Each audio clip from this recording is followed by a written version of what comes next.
BJP শাসিত রাজ্যগুলিতে বাঙালিদের ওপর অত্যাচারের অভিযোগে সুর চড়ালেন ব্যারাকপুরের সাংসদ পার্থ ভৌমিক। রবিবার সন্ধ্যায় কাঁচাপাড়ার জনসভা থেকে বাঙালি অস্মিতায় শান দিলেন তিনি।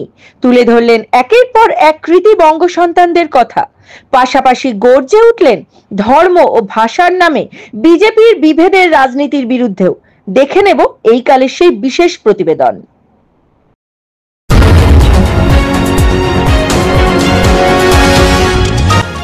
আপনারা দেখছেন এইকাল.in, সঙ্গে থাকুন, ভরসা রাখুন।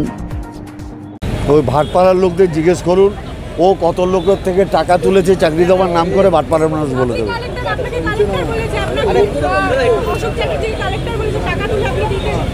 কাকে? তো ও যখন জানে সিবিআই, ইডি, ইনকাম ট্যাক্স তো সব ওদের চাকর বাকর, দিয়ে জমা দিবি।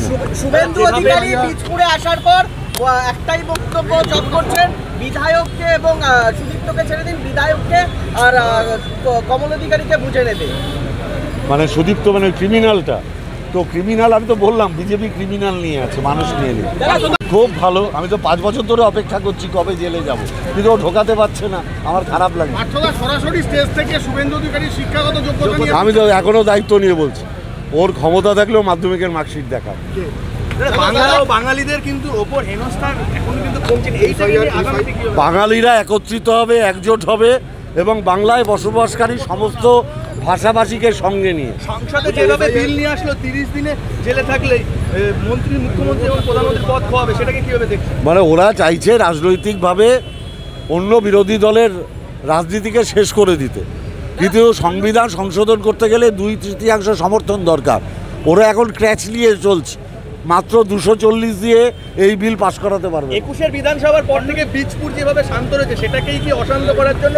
আরে এটা স্বাভাবিক, অর্জুন সিং ক্রিমিনাল আর তার সঙ্গে আছে আরেক ক্রিমিনাল, তো তারা মিলে কি করবে? ক্রিমিনালরা তো ক্রিমিনালদেরই জায়গা দিতে চায়। দিলীপ ঘোষ গোষ্ঠীদেরকে বসিয়ে দেওয়া হচ্ছে, শুভেন্দু গোষ্ঠীদেরকে উঠিয়ে দেওয়া হচ্ছে, কি বলবেন? আমি এটা বলতে পারবো না, আমি এটুকু জানি দিলীপ ঘোষ প্রাজ্ঞ মানুষ, দীর্ঘদিন বিজেপি করেছেন, বিজেপিকে প্রতিষ্ঠিত করেছেন। আমি তো শুনতে পাচ্ছি কাঁচরাপাড়াতেও যারা বিজেপি করতেন তাদের সরিয়ে দেওয়া হচ্ছে, অর্থাৎ এর আমলে পুরনো বিজেপিরা কেউ থাকতে পারবে না। বিজেপি নেতৃত্ব গুরুত্বহীন হলো বীজপুরে, কিভাবে দেখছেন? শুভেন্দু অধিকারী বীজপুরে আসার পরই দলে গুরুত্বহীন পুরনো কর্মী, কিভাবে দেখছেন? হবে তো, আমি জানি তো, শুভেন্দু যেখানে যাবে ওকে যারা পয়সা দেবে তারাই দলে থাকবে। এটা তো আগে আবেদন করতে হবে, তারপরে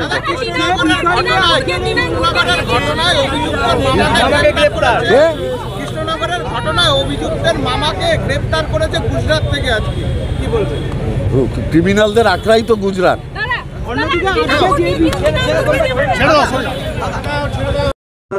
বিজেপি যারা তৃণমূলের লুটে পুটে খেয়ে বিজেপি থেকে ভিড় করেছে, এবং দেখুন যে সময়ে এই ঘটনা ঘটেছে, হাতের পাঁচার গুণ সমান না। আমরা যারা তৃণমূল করি আমরা সবাই ভালো, এটা তো কোনোদিন হতে পারে না। আমাদের মধ্যে খারাপ লোক আছে, এমন কোনো জায়গা আপনি পাবেন না যেখানে ভালো খারাপ নেই। সব ডাক্তার ভালো হতে পারে না, বেশিরভাগ ডাক্তার ভালো। কিছু ডাক্তার আছে যারা রুগী গেলেই ডায়াগনস্টিক সেন্টারে পাঠিয়ে দেয়। সব শিক্ষক ভালো, বেশিরভাগ শিক্ষক ভালো, কিন্তু কিছু শিক্ষক আছে তার কাছে প্রাইভেট না পড়লে নাম্বার দেবে না। সমস্ত রাজনৈতিক দলে এরকম ভালো খারাপ আছে। হ্যাঁ, আমাদের মধ্যে দলের মধ্য থেকে পার্থ চ্যাটার্জি অন্যায় কাজ করেছে, দল তাকে মন্ত্রিসভা এবং দল থেকে বাদ করতে দেখাতে পারবে যেখানে অন্যায় করেছে আর দল তার বিরুদ্ধে ব্যবস্থা নিয়েছে। আপনি অন্য কোনো রাজনৈতিক দল দেখাতে পারবেন না। বরঞ্চ বিজেপিতে যদি আপনি অন্যায় করেন তাহলে আপনার প্রমোশন হবে। আসামের ভিতর সাইকিয়া সিবিআই ডেকেছিল সারদা মামলা, অজিত পাওয়ার তার বিরুদ্ধে হাজার হাজার কোটি টাকার দুর্নীতি। অজিত পাওয়ারকে গ্রেপ্তার করতে হবে। দুদিনের মধ্যেই অজিত পাওয়ার বিজেপি, যেই বিজেপিতে ঢুকলো মহারাষ্ট্রের উপমুখ্যমন্ত্রী। এই রাজ্যে সারা বাংলার লোক দেখলো মেদিনীপুরে কে হাতে করে টাকা নিয়েছে। যেই সিবিআই ডাকবে ঠিক হয়ে গেছে, সঙ্গে সঙ্গে অমিত শাহ হাতে ধরে ঝুলে পড়ল বিরোধী দলের নেতা।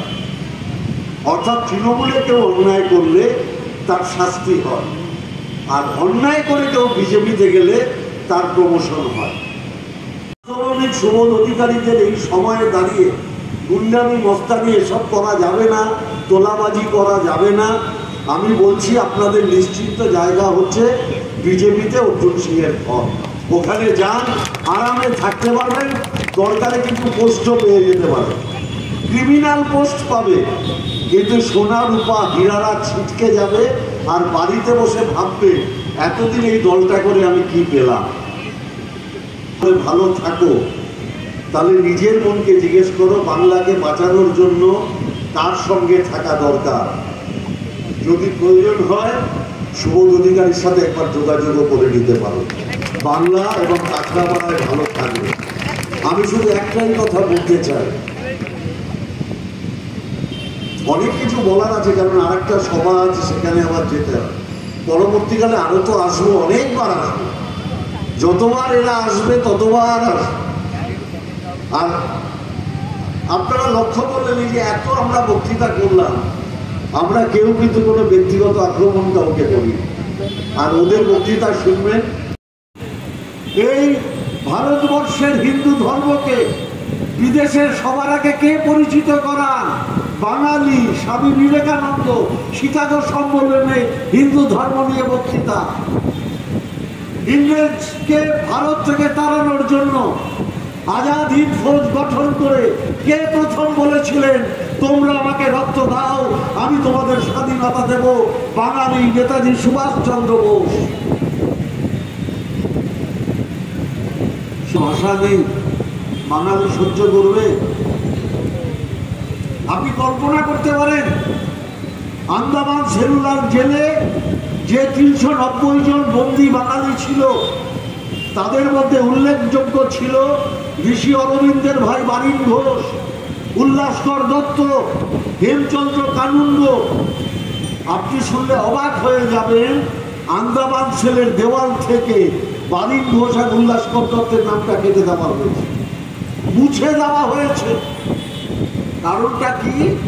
কারণ আন্দামান সেলুলার জেলে বসে ইংরেজদের কাছে যিনি মুচলেখা দিয়েছিলেন তিনি হচ্ছেন বিজেপির পথপ্রদর্শক সাভারকার। বাংলাদেশিদের নাম কাটো, বিহারে যে 65 লক্ষ নাম কাটলে বিহারে বাংলাদেশিরা গেল কি করে ভাই? তাহলে বিহারের ওই 65 লক্ষ কি বাংলায় কথা বলে? বিহারে যে 65 লক্ষের নাম কাটলে তারা তো প্রত্যেকেও বাঙালি, তাদের না তারাও কি বাংলাদেশ থেকে এসছে? বলছে যাদের নাম কাটবো তাদের জানাবো না তোমার নাম কেটেছি, তালিকা দেব না, আমি তোমাকে প্রমাণ দেব না কেন তোমার নাম কাটলাম। বাপের বাড়ি না, অত সোজা। এটা বাংলা। বাংলা বারে বারে অন্যায়ের বিরুদ্ধে লড়েছে। বাংলা কোনোদিন কারোর কাছে মাথা নত করেনি, এবং বাংলা মাথা নত করেনি বলেই আমাদের এনআরজিএস এর টাকা ওরা আটকেছে। মমতা ব্যানার্জি রাজ্য সরকারের তহবিল থেকে টাকা দিয়ে দিয়েছে। বাংলা মাথা নত করেনি বলেই ওরা আবাস যোজনার টাকা আটকেছে। মমতা ব্যানার্জি রাজ্য সরকারের তহবিল থেকে বাড়ি বানিয়ে দিয়েছে, বাড়ির টাকা দিয়ে দিয়েছে। মমতা ব্যানার্জি রাজ্য সরকারের তহবিল থেকে আপনাকেই দায়িত্ব দিয়েছে, আপনার পাড়া আপনার সমাধান, আপনি পাড়ায় বসে ঠিক করে দিন কোন কাজটা করতে হবে, সরকার সেটা 60 দিনের মধ্যে করবে। যখন দেখছে মানুষ মমতা ব্যানার্জির সাথে তৃণমূল থেকে যাওয়া কিছু গদ্দার, তারা পাগল হয়ে গেছে। কারণ তারা তো ভেবেছিল হিন্দু হিন্দু করলেই বিজেপি ক্ষমতায় চলে আসবে, কিন্তু ওরা এটা বুঝতে পারেনি যে পশ্চিমবাংলা বাংলা বাঙালির হিন্দুত্ব মানে রামকৃষ্ণ দেব, যিনি বলেছিলেন যত মত তত মত। ওরা বুঝতে পারেনি যে বাঙালির হিন্দুত্ব মানে স্বামী বিবেকানন্দ, যিনি বলেছিলেন জীবে প্রেম করে যে এই জল সেই জল সেবিছে ঈশ্বর। ওরা বুঝতে পারেনি বাঙালির হিন্দু ধর্ম মানে চৈতন্য দেব। হরে কৃষ্ণ কৃষ্ণ কৃষ্ণ হরে হরে, হরে রাম রাম রাম হরে হরে। চৈতন্যদেব গান গাইছেন রাস্তায় নেমে, আর পাশে খোল বাজাচ্ছেন মুসলমান রমণ রুই দাস। এইটা বাঙালির হিন্দুত্ব, সেটা ওরা বুঝতে পারেন। তাই গর্বিত যে এক সপ্তাহ আগে ভাটপাড়ায় অবাঙালিরা একটা মিছিল করেছে, সেই মিছিলে আমি ছিলাম। ভাটপাড়ার অবাঙালিরা মিছিল করে বলছে আমরা বাংলায় এত সুরক্ষিত আছি, তাহলে বাইরের রাজ্যে কেনা বলছে এরা আগে ধর্মের নামে যুদ্ধ লাগাতে চেয়েছিল, এখন রাজ্যে রাজ্যে এরা ভাষার নামে যুদ্ধ লাগাতে চাইছে।